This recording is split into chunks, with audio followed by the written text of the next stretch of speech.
डेपोमधून निघालेली electric bus थेट Panchsheel square येथे भीषण अपघाताची शिकार झाली आहे। बसला अज्ञात टिपरने जोरदार धडक दिली आणि धडक दिल्यानंतर तो टिपर घटनास्थळावरून फरार झाला। या घटनेत बसचे समोरील भाग, उजवीकडील बाजू आणि काच पूर्णपणे तुटून मोठे नुकसान झालेले आहे। 18 मे रोजी सकाळी अंदाजे 7 वाजता खापरी डेपो मधून आपली बस टर्मिनलकडे जाणारी MH40 DC 2602 क्रमांकाची आयका इलेक्ट्रिक बस आपली नियमित सेवा बजावत होती।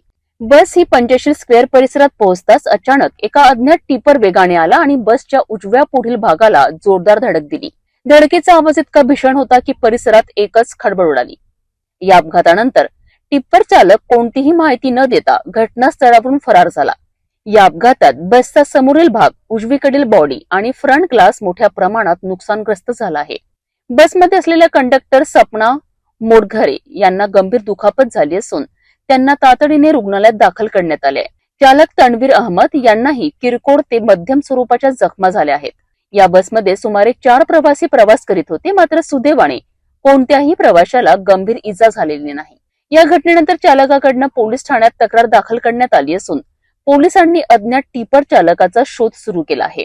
पंचशील स्क्वेअर परिसरात या घटनेमुळे काही वेळ वाहतूकही विस्कळीत झाली होती।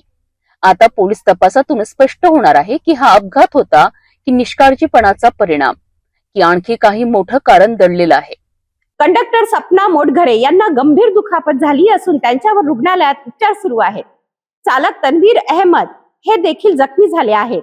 सुदैवाने बसमध्ये असलेल्या 4 प्रवाशांपैकी कोणालाही गंभीर इजा झालेली नाही।